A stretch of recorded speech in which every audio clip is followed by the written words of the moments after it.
మీకు తెలంగాణ ప్రజల మీద విశ్వాసం ఉంటే, మీరు ఇచ్చినటువంటి గ్యారంటీలు అమలు చేశారనుకుంటే, ప్రజాస్వామ్యం మీద విశ్వాసం ఉంటే, ఈరోజు తెలంగాణ ప్రజలకు ఖచ్చితంగా రేవంత్ రెడ్డి, రాహుల్ గాంధీ జవాబు చెప్పాల్సినటువంటి అవసరం ఉంది. ఏ రకంగా మార్పు వచ్చిందో చెప్పాలి, ఏ రంగంలో మార్పు వచ్చిందో చెప్పాలి. ఒకటి మాత్రం మార్పైంది, కేసీఆర్ పోయి రేవంత్ రెడ్డి వచ్చాడు.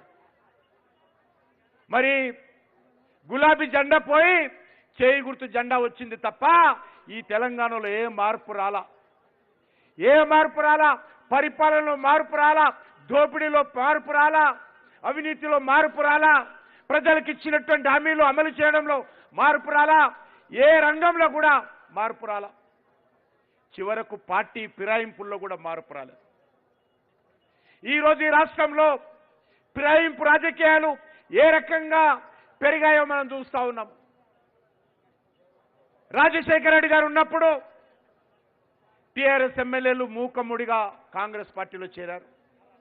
కేసీఆర్ ఉన్నప్పుడు కాంగ్రెస్ ఎమ్మెల్యేలు మూకుమ్మడిగా కాంగ్రెస్ నుంచి బీఆర్ఎస్ లో చేరారు. కనీసం రాజీనామా చేయకుండా ఎమ్మెల్యే పదవికి కేసీఆర్ హయాంలో మంత్రి పదవిని ఎలగబెట్టినటువంటి చరిత్ర ఈ రాష్ట్రంలో పార్టీ ఫిరాయింపుల చరిత్ర. మళ్ళీ ఈరోజు బీఆర్ఎస్ చెందినటువంటి ఎమ్మెల్యేలు 10 మంది కాంగ్రెస్ పార్టీలో ఫిరాయించారు. దేంట్లో మార్పు వచ్చిందో ఈరోజు రాహుల్ గాంధీ చెప్పాలి.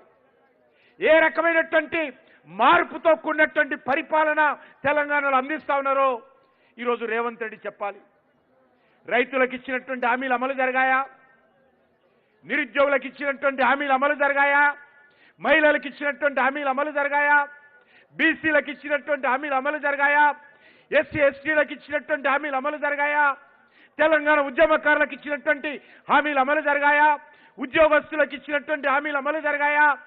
ఏ విషయంలో మీరు మంచి పరిపాలన పేరు మీద, మార్పు పరిపాలన పేరు మీద, ప్రజా పరిపాలన పేరు మీద, ఇందిరమ్మ పాలన పేరు మీద మీరు పరిపాలన గద్దె మీద కూర్చున్నారో, 2 సంవత్సరాలు పరిపాలన చేశారో రేవంత్ రెడ్డి చెప్పాల్సినటువంటి అవసరం ఉంది.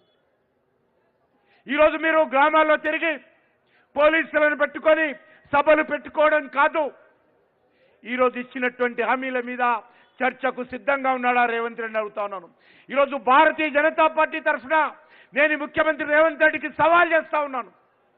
మీరు 2 సంవత్సరాలలో మీరు ఇచ్చినటువంటి గ్యారెంటీని అమలు చేస్తే ఈ ఇందిరా పార్కులో చర్చకు వస్తావా?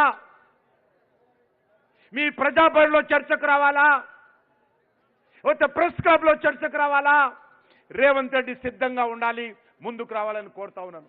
పార్టీ తరఫున మా పార్టీ కార్యకర్త ఎవరైనా సరే చర్చకు మేము సిద్ధంగా ఉన్నాము. రైతులకు ఇచ్చినటువంటి హామీలు అమలు చేశావా? అనేక రకాల పంటల మీద 500 బోనస్ ఇస్తా ఉన్నావు. ఒక సన్న బియ్యం తప్ప ఏ దాని మీద కూడా బోనస్ ఇవ్వడం లేదు. పత్తి మీద బోనస్ ఇస్తున్నావా? వేరుశనగ మీద బోనస్ ఇస్తున్నావా? దేంట్లో ఇస్తున్నావు? 10 పంటల మీద గిట్టుబాటు ధర అదనంగా 500 రూపాయలు